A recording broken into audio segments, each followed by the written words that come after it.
Previously on Rock Solid Finances. So here is the foundational biblical principle that we find in the Bible. Nothing in my possession is mine. God owns it all. I'm God's money manager. As managers of God's money, a steward invests a portion of what God's given them and what God cares about most. How do we put His kingdom first with our finances? Well, this is where tithing is the starting point. So how do we manage that other 90% for God and really do it effectively? Well, it starts with principle number 2 for rock solid finances, which is this. A steward has a plan for how they're going to use money that isn't their own. Well, that plan is called a budget. The key is just have a budget that actually gets used and works for your family.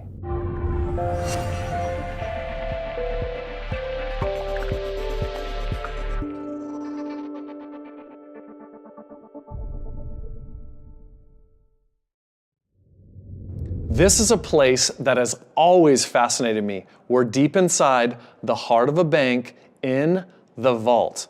And principles number 3 and 4 have everything to do with what goes inside this vault. Does it belong to you and is it working for you? Or does it belong to someone else and it's working for them? Now, principle number 3 to having rock solid finances is a steward saves a portion of what God gives them to manage. Now, one question to address just right off the top is it actually biblical to save money? I mean, does the Bible have anything to say about that? And the answer is yes. Actually, Proverbs 21:20 says, a wise man saves for the future, but the foolish man, he spends whatever he gets. In other words, the Bible makes it clear that a wise man actually saves for his future. Now, there's 2 reasons to save money. And I want to look at each of these 2 areas, and I'm going to give you some rules of thumb that are tried and true strategies for how much you should be saving. Now, first and foremost, let's look at the first area. It's probably the most important. It's your short-term savings plan. And it starts with saving for emergencies. And the bare bone minimum that you need to have saved in an account right now for emergencies is $1,000. You need at least $1,000 in an emergency fund at any moment. Now listen carefully. It's vital that you save for the unknown, for the unexpected, for emergencies.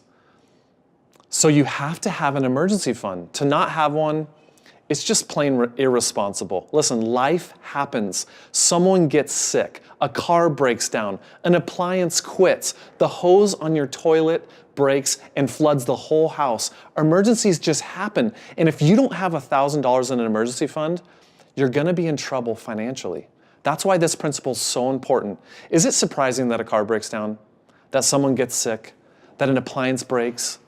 Well, no, we all know that. We know things like that are going to happen, but we act surprised when they do. And that's mainly because we haven't prepared for them financially. So when an emergency happens, the first thing we think about is, I haven't even planned for that.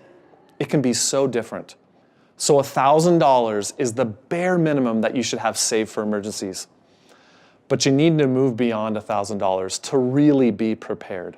And here are some guidelines to help you. If you are in debt, other than a reasonable mortgage, you need to increase your savings, your emergency savings, to 1 month of your essential living expenses. That means that when you look at your budget, you ask, if I lost my job tomorrow, what expenses would I have to pay for 1 month? And that's how much you need to have in that emergency account. Now, if you aren't in any consumer debt besides your mortgage, you need to have a goal of having 3 months of essential living expenses in that emergency fund. So you need to build that up to 3 months. But before I move on, remember, the bare minimum in a short-term savings account for emergencies is $1,000. And that goal is going to take precedence over anything else I'm about to talk about. But the second area of short-term savings is around periodic expenses. Now, what do I mean by periodic expenses? Those are things that include things that happen throughout the year that are not really regular on a regular basis. Maybe they don't happen every couple weeks or every month. Some examples would be your real estate taxes. Those might happen twice a year, or your insurance premiums if they're not regular, or vacations you take, or Christmas. Now listen, why does Christmas sneak up on us every year? Seriously, it's December 25th every single year. You know you're going to buy presents. So why act surprised? We should be preparing for that in advance. So here's an example of a periodic expense that you could put in a short-term savings account. Let's say you spend $1,000 on Christmas every year. You know that. That's about your estimate. Well, that's just over $83 a month that you should be saving. So do it. Plan for it. Now, here's why having an emergency fund and a short-term savings fund for periodic expenses is so important. Because if you don't do this, normally our only other alternative is to go into debt. And you'll soon find out why that's not an option for a biblical steward. Now, the second area that we need to talk about when it comes to savings is your long-term savings plan. That's really the second reason to save money. It's to save for your future hopes and dreams, your future savings for retirement or college. After an emergency fund, the goal here is to set aside a minimum of 10% of your income in savings. Now, here's the greatest piece of advice you may get out of this class. It's a rule of thumb that I've used and thousands of others have used that really works. It's a simple plan called 10-10-80. 10-10-80. Every time I get paid, I use this plan. I set aside the first 10% of my income, which we've already talked about, as my tithe. The second 10% I set aside goes into a long-term savings account for my future hopes and dreams, and then I live on the other 80%. 10-10-80. It works. Now, I want you to know that the key to savings, when you think about savings in general, it's not math. Listen, you will not save more money when you get the next raise, or when the car's paid off, or when the kids are grown. These are things we always tell ourselves. But listen carefully. You will only save money when it becomes an emotional priority for you. How many of you right now know you need to save money? I mean, how many of you would say, I know I need to save? Well, we all know we need to save, but many of us don't. Why? Because we have competing priorities. So a primary issue that we have to overcome is making savings an emotional priority for us. Now, if a doctor told you that your child was going to die, if you didn't save $15,000 for an operation your insurance wouldn't pay and you only had 9 months to do it, I would guarantee you every person could save that money in 9 months. You'd cut expenses, you'd sell things, you'd earn extra money, you would make it happen. In other words, savings would all of a sudden become a major priority for you. And I want you to know why savings should be a priority for you right now. The reason why is because the longer you wait, the less compound interest works for you. You might say, compound interest, what's this guy talking about? Yeah, compound interest. It's what Albert Einstein once said is the eighth wonder of the world. And when you understand how compound interest works and the power behind it, you'll understand 90% of everything you need to know about how banks and credit card companies actually work. Now, compound interest basically works like this. If I had $1,000 to save, and I put it in a bank, and I could earn 10% interest per year, that was the rate they were offering me, how much would I have saved at the end of year one? Well, that's pretty easy math. 10% on $1,000 earns me $100, which would leave me at the end of that first year with $1,100. But in year two, I don't earn interest on just $1,000. I now earn interest on $1,100. So that year I earned $110 versus $100 I only earned the first year. Now I have $1,210 saved. So in year three, I earn $121 in interest. And it just keeps compounding every single year. By year 10, I would be earning interest on $2,358 just by letting interest that I earn every year compound itself. And I haven't even invested another dime beyond my original $1,000. Now that may not sound like a big deal, but I promise you that it is. So to prove it, let's look at a real life example. Because sometimes a picture is worth more than 1,000 words. Let's take Amy. Amy's a 22-year-old college graduate, and she decides to save $300 a month. As she gets paid throughout the month, she just sets aside $300 into a retirement account. Let's say it earns 10% interest per year. And Amy decides to do this for 6 years. Then at the age of 28, 6 years later, Amy decides to start a family. She decides she wants to stay home with her children full time. So Amy doesn't save another dime for the rest of her life, at the end of those 6 years, Amy would have kicked in $21,600 of her own money over that 6-year period.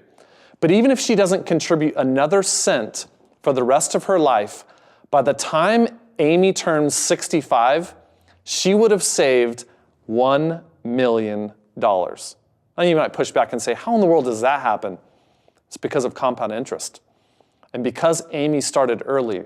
And the earlier you start, the more compound interest can work to your advantage. But let's compare Amy now to Jason. Jason put off saving until a little bit later in life. He started saving by the age of 31. That's the first time he started contributing. He's still young enough to become a millionaire. It's still within his reach, but he's gonna have to work a lot harder to make it happen because he started later. While Amy only had to contribute $300 a month for 6 years to get $1 million, Jason would have to contribute the same $300 over the next 34 years to earn $1 million by the age of 65. Although Amy invested less out of pocket, only $21,600 over 6 years, Jason would have had to invested a cool $126,000 over 34 years for his money to grow and compound to $1 million versus Amy. 6 years of investing versus 34 years of investing. That's how compound interest works. And if you don't believe me, go do the math for yourself. And compound interest either works for you because you're starting early, or you're gonna have to do some work to catch up over time. So the key to savings for your retirement and for your future is to start right now. Don't wait, no matter if you're young or maybe a little bit later in life.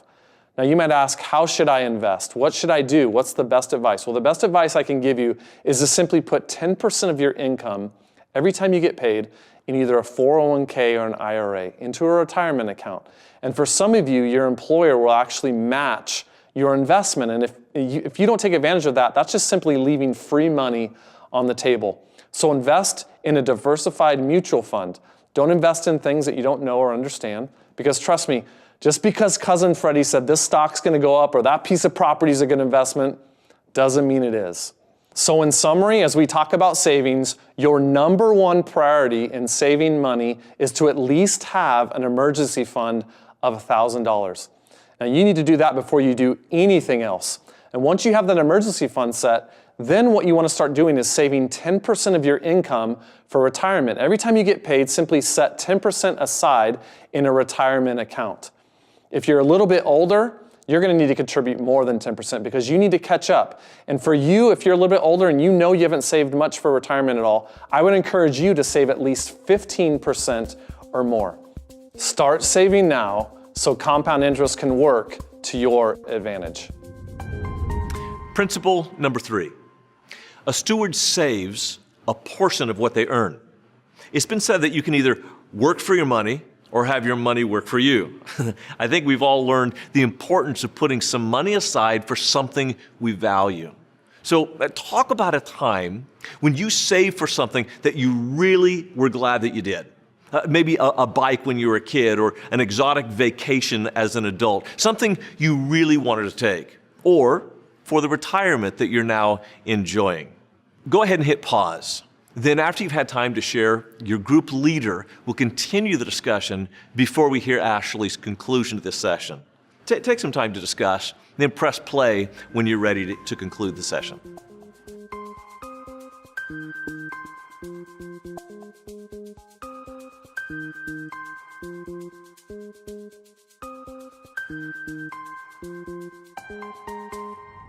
Let me ask you, what commitment do you need to make today? Let me challenge you with 4 of them. For some of you, you know you don't have an emergency fund, and the baseline requirement for savings is to have at least $1,000 in an emergency account. So you need to calculate, how much do I need to set aside every single paycheck so that I can build up to at least $1,000 in an emergency fund? Some of you may already have $1,000 in an emergency fund, but you know that you need to increase that to maybe 1 to 3 months of essential living expenses. How much per paycheck do you need to set aside? Calculate that out and commit to it. But for some of you, you already have an emergency fund, but you know that you need to start letting compound interest work for you for your future. And what I want to challenge you with is you need to set aside at least 10% of your income in a retirement account. Then lastly, for some of you, you know that you've put that off for a while now. And you're a little bit later on in life and you haven't quite let compound interest work for you the way it should. So you need to actually increase the amount that you save beyond 10%. And I would challenge many of you to start with 15% or more so that you can catch up. Whatever it is, commit to what God's telling you to do so that you can save for your future.